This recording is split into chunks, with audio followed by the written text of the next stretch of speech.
He was grilling me a lot. वो एक भी ऐसा आंसर जाने नहीं दे रहा था जिसमें कि उन्होंने मेरी बेइज्जती ना की हो। Like in every answer he is cross questioning me, और हर चीज में मेरे को मतलब हर चीज में उल्टा वो क्वेश्चन पूछ रहे थे कि है ना, अच्छा वाई दिस। इवन उन्होंने कहा था, वो मुझसे ऐसे फिजिक्स के एंड क्वेश्चंस वगैरह पूछ रहे थे जो मैंने कभी पढ़े भी नहीं थे, एंड ही इज सेइंग कि आपने तो जेई क्लियर किया है तो आपको आना चाहिए ऐसे वैसे। मतलब ही वाज ट्राइंग कि मैं प्रेशर में आ जाऊं। नमस्कार। बहुत सारी सफल कहानियों के साथ में हम सब लोग कई बार मिले हैं और हर बार कुछ नया होता है, हर बार कुछ ऐसी नवीनता होती है जो हम सबको चमत्कृत करती है। आज मैं फिर से आपको एक ऐसी कहानी से मिलाने जा रहा हूं, एक ऐसे किरदार से मिलाने जा रहा हूं जिस बेटी ने अपने दम पर कुछ ऐसा मुकाम पाया जो हम सबको गर्व से भर देता है। बहुत बार आरंभिक जीवन में मिली हुई असफलताएं व्यक्ति को तोड़ देती हैं। उनके मन में कहीं कसक रह जाती है कि काश मैं ये कर लेता है, ऐसा हो जाता। पर हो सकता है कि वो हम सबको, जहां तक हमारी दृष्टि दिखती है वहां तक की बात हो। ऊपर वाला कई बार हमारे लिए बड़ी भूमिकाएं निर्धारित करता है, और जो लोग आरंभिक असफलताओं से पार पाकर अपने मार्ग में बिना रुके चलते जाते हैं, उनके हिस्से में कुछ बड़ी सफलताएं आती हैं। मेरे साथ में आज एक बेटी है, और बहुत बार कहता हूं, आज फिर से कहूंगा कि बेटे भाग्य से हो सकते हैं पर बेटियां सौभाग्य से होती हैं। उनको थोड़ा सा पंख दिया जाए, उनको थोड़ी सी आजादी दी जाए, थोड़ा सा साथ दिया जाए, तो बेटियां इतने फलक छू सकती हैं जिसकी कल्पना शायद हम अपने जीवन में नहीं करते। आज मेरे बाईं ओर एक बेटी बैठी है जिसका नाम है ईशा बिजारनिया। मैं इसकी पूरी कहानी से आपको रूबरू करवाऊंगा, और ये कहानी एक ऐसी बेटी की कहानी है जिसने अपनी जीवन की बहुत आरंभिक असफलता मिलने के बाद फिर कुछ ऐसा मुकाम पाया। भारतीय सेना के 3 हिस्से होते हैं, उसमें से नौसेना, और उसमें भी यदि टेक्निकल साइड से बोला जाए तो भारत की पहली एक परीक्षा आयोजित हुई जिसमें से कुल 30 पद थे। 21 बेटों के लिए थे और 9 पद केवल बेटियों के लिए थे। लेकिन उसमें से भी राजस्थान की पहली बेटी टेक्निकल साइड से लेफ्टिनेंट बनने वाली ईशा बिजारनिया, जो झुंझुनू से आती है, वो हमारे साथ में है। ईशा के साथ में भाई और उनके माताजी बैठे हैं, राजबाला जी। मैम, आपका बहुत बहुत स्वागत है, बहुत बहुत अभिनंदन है। और उसके बाईं ओर बैठा एक ऐसा किरदार जो ईशा को बहुत प्रेम करते हैं, बहुत स्नेह करते हैं। आप सुमन जी हैं और आप ईशा की बुआ जी हैं। इस पूरी यात्रा में उनके स्नेह का भी बड़ा योगदान रहा है। तो आज हम बात करेंगे ईशा से, जानेंगे कि कैसे उसने इस बड़ी सफलता को पाया।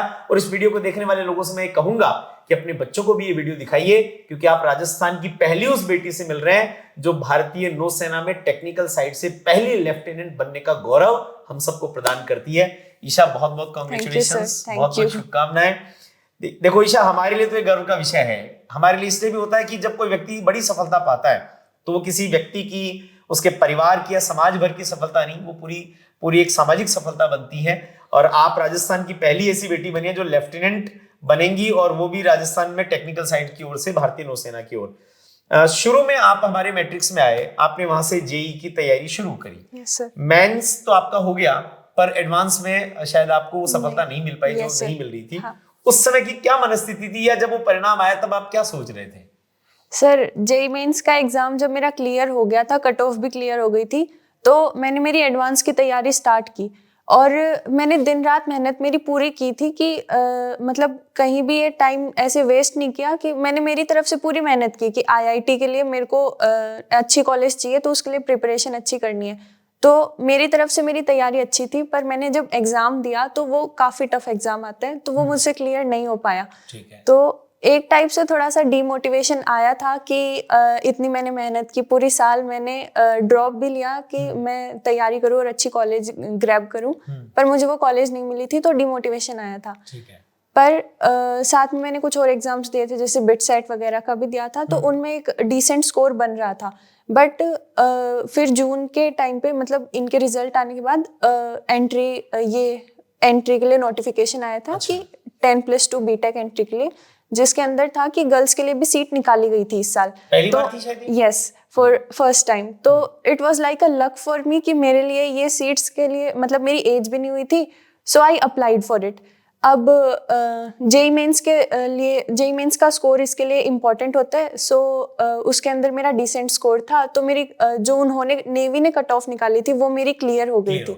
हाँ, तो thankfully because of matrix, because मैं खुद से तैयारी करती तो नहीं हो पाती।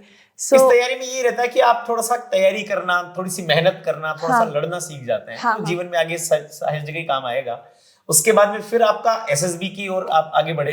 एसएसबी तो भारत के बहुत टफ उसमें से माना जाता है, जो उसके 5 दिन का जो एक इंटरव्यू या राउंड या जो पूरा जिसको भी जो बोलते हैं, उसके कुछ अनुभव बताइए, आपको वहां जाके कैसा क्या लगा?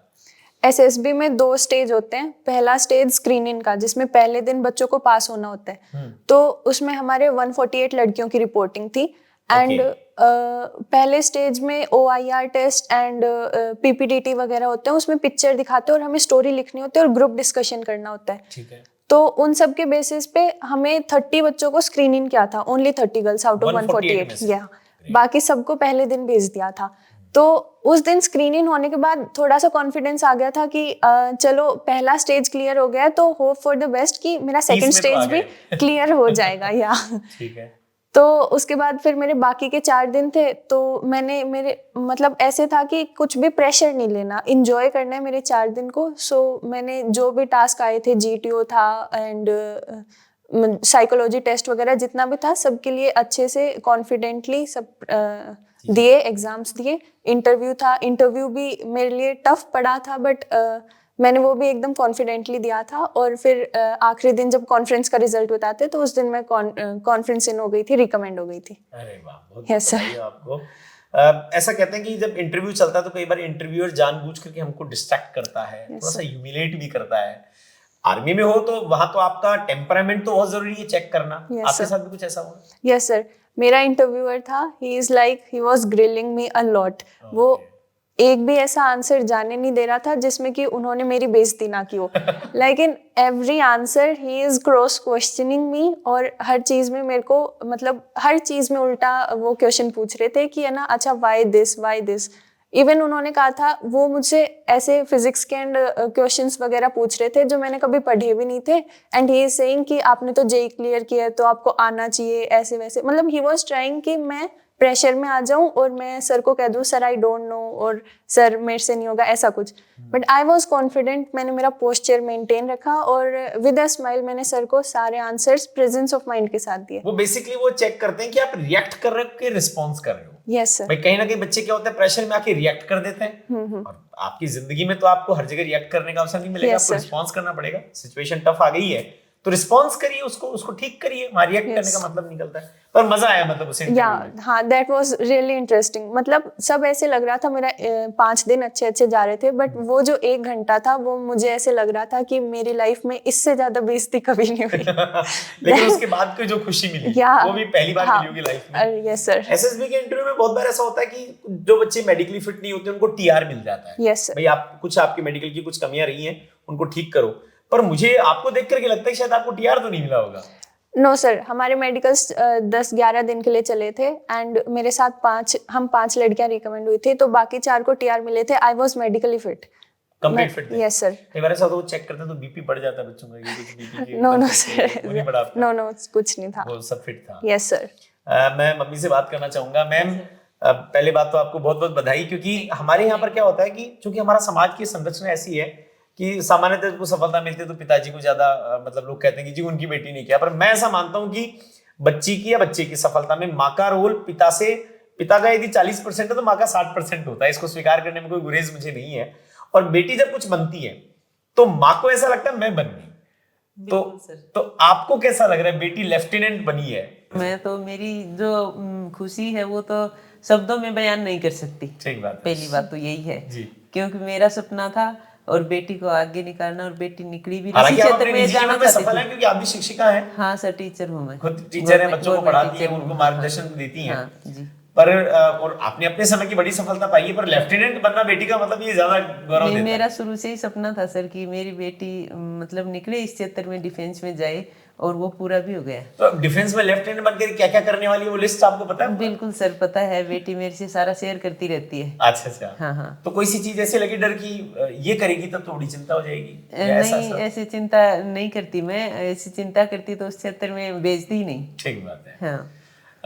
बुआ जी बैठे हैं, सुमन जी बैठे हैं। सुमन जी, आपकी भतीजी ने एक बहुत बड़ा मुकाम हासिल करके हम सबको गौरव दिया है, और इसकी पूरी जर्नी में आपका भी एक इसलिए रोल रहा है कि आपकी सबसे प्यारी भतीजियों में से एक है। एक ही भतीजी है। तो आप क्या कहना चाहेंगे सब पे? सर हम लोग सिंघाना पढ़ाने, जब मैंने 9th की तो पापा सिंघाना आ गए थे। जी वहाँ पे घर बनाया, वहाँ सोचा कि मेरे को भी आगे निकालेंगे। जी फिर मैंने पढ़ाई की। उस दौरान मैं गवर्नमेंट सर्विस तो नहीं लगी, जी लेकिन मेरे छोटे भाई बहन, 2 बहनें मेरी, जी वो पुलिस में हैं, हाँ भैया भी अधिकारी हैं, जी फिर भाभी भी हम लाए तो वो बाद में शिक्षक बन गई। जी तो परिवार सारा अच्छे से चलने लग गया। मम्मी पापा दोनों ही चाहते थे कि पापा के बड़े सपने थे कि मेरी बेटियां नाम रोशन करे। पर मुझे लगता है कि वो आपके जीवन के जो भी दौर रहे होंगे, जब ईशा का सिलेक्शन हुआ, हाँ, तो फिर आपको लगा होगा कि आज मैंने जो कुछ नहीं किया वो ईशा ने कर दिखाया है। इसके माध्यम से मैं ईशा के आज साथ सफल हूं। आज मेरा भी नाम है, आज बड़ी खुश है। आज इसके दादाजी भी बहुत खुश सबसे हैं। ज्यादा खुश हैं इसके दादा। दादाजी भी, आज दादी जी तो अभी एक्सपायर हो गए, मेरी मम्मी तो, पर उन्हीं का आशीर्वाद है। ईशा, अब आप भारतीय सेना में पहुंचने वाली हैं और अभी आप शायद 12 तारीख से आपका ज्वाइनिंग है। Yes sir. तो मैं एक दो चीजें पूछना चाहूंगा आपसे कि कहीं ना कहीं हमारी जो पूरी सामाजिक परिस्थितियां होती हैं, आपका परिवार पढ़ा लिखा है, दादाजी के से पापा, बुआ जी, मम्मी, सभी ऐसे लोग हैं, पर फिर भी कहीं ना कहीं ऐसे मन में आता है कि मैं एक लड़की हूँ, वहां जाऊंगी, क्या होगा, कैसे लोग मिलेंगे, कैसी परिस्थितियां होंगी, कुछ चलता है क्या दिमाग में? सर ये तो डाउट तो रहता है, हमेशा ही रहता है कि बाहर जाना है और मतलब कैसा एनवायरनमेंट फेस करेंगे, क्या होगा, किसी को नहीं पता। बट मेरा ये था कि मैं बचपन से बाहर काफ़ी जगह गई हूँ। जैसे 9th क्लास में ही हमारा एक लीडरशिप ट्रेनिंग प्रोग्राम स्कूल में चलता है, तो हर साल 10-11 बच्चे जाते हैं। सो मैं इंदौर गई थी 10 दिन के लिए, तो वहाँ से मेरी शुरुआत हो गई थी बाहर जाने की। तो उसके बाद मेरे NCC कैंप्स वगैरह, स्काउट गाइड के कैंप्स, तो ऐसे होते रहते थे। तो मैं काफ़ी बाहर गई हूँ, तो ऐसे कभी प्रॉब्लम नहीं आई कि अचानक से अलग एनवायरनमेंट फेस करना होगा। बट डिफरेंस सिर्फ इतना है, पहले साथ में दोस्त जाते थे, बट अब मतलब मुझे अकेले जाना होगा और इतना दूर केरला में जाना होगा, तो थोड़े से मन में डाउट रहते हैं बस। ठीक है, उन डाउट से पार पा करके हम लोग बिल्कुल सर, बट कोई भी प्रॉब्लम आए मैं फेस करूंगी, मतलब पूरी खड़ी रह के पूरे प्रॉब्लम फेस करूंगी, चाहे कुछ हो।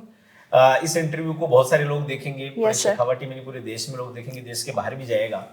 तो मैं आपसे ये पूछना चाहता हूँ कि कुछ आपकी इसी उम्र के या आपके जूनियर्स जो 1-2 क्लास से जूनियर्स हैं, या कुछ आपके ऐसे सीनियर्स जिन्होंने जो आपके इससे समय में असफलता मिलने के बाद में अपने आप को निराशा में धकेल दिया है, यदि उनको ईशा कोई मैसेज देना चाहे तो ईशा क्या मैसेज देगी? सर मेन चीज़ होती है कि keep your dedication towards your goal और कंसिस्टेंट रहो अपने गोल के लिए। जब भी हम मेहनत करते हैं ना, तो उसके लिए फेलियर्स पक्का होंगे, मतलब हर चीज़ में फेलियर हमें मिलेगा। मुझे भी काफ़ी फेलियर मिले हैं, बट पीछे नहीं रुकना, हमें आगे बढ़ते रहना है कि अगर अभी नहीं हो रहा है तो बाद में होगा। जैसे NK सर से मैंने काउंसलिंग ली थी, तो उन्होंने मेरे को बताया था कि ये काम अभी मतलब आपसे नहीं हो पा रहा, बट ये आपको पक्का हेल्प करेगा, तो मेहनत डेली करते रहो आप। सो मैं मेहनत करती थी, फिर मेरा JEE में डिसेंट स्कोर बना। तो अपने आप को मतलब कम मत समझो, जितना आप कोशिश करोगे, जितनी मेहनत करोगे, अपने गोल के टुवर्ड्स हमेशा फोकस्ड रहो और उतनी उसके लिए मेहनत करते रहो, और कभी भी डीमोटिवेट नहीं होना। हमेशा यही सोचना है कि हाँ, हर चीज़ से मोटिवेशन लेके और हमेशा आगे बढ़ते रहना है, कभी डीमोटिवेशन नहीं लेना जिंदगी में। चलिए, आपको खूब खूब शुभकामनाएं, फिर से बधाई, और आप सबको भी मैं बधाई दूंगा। और इस वीडियो को देखने वाले लोगों से मैं कहना चाहूंगा कि ईशा जैसे उदाहरण बहुत कम होते हैं, और हम ये चाहते हैं कि ऐसे उदाहरण बहुत सारे हों, बहुत बड़े, क्योंकि हम सब असीम संभावनाओं को लेकर के आते हैं। बहुत बार हमारी किसी 1 या 2 परीक्षा में हमारी असफलता हमारी संभावनाओं पर ब्रेक नहीं लगाती है, हम खुद लगा लेते हैं। पर यदि आप अपने आप पर, अपनी संभावनाओं पर, अपनी ताकत पर भरोसा रखते हैं और लगातार मेहनत करते हैं, तो शायद संसार में ईश्वर कभी नहीं चाहेगा कि उसके बेटे और बेटियां असफल हो। निश्चित रूप से वो आपको बड़ी सफलताएं देंगे। भूमिकाएं सबकी अलग अलग हो सकती हैं। शायद ईशा JEE एडवांस क्लियर करती तो किसी कंपनी में जाकर के कॉर्पोरेट में जॉब करती, पर अब ये जहां जॉब करने वाली है, वहां पर न सिर्फ इसको वेतन मिलेगा, बल्कि ये वतन के लिए भी काम करेगी, और हम सबको ये सुरक्षा भी देगी कि हमारी बेटी जो है वो सरहदों पर खड़ी है। शायद हम यहाँ पर उत्सव मना सकते हैं, हमें कोई चिंता करने की आवश्यकता नहीं है। मैं पुनः पूरे परिवार को बधाई देता हूँ और आपको शुभकामनाएं देता हूँ, और जरूर ये अनुरोध करूंगा कि इस वीडियो को अपने बच्चों तक शेयर कीजिएगा, उनको दिखाइएगा। पोगो खेलने वाले बच्चों के हाथ में कुछ ऐसी कहानियां आनी चाहिए जहां से उनको जीवन की वास्तविक प्रेरणा मिल सके। बहुत बहुत धन्यवाद।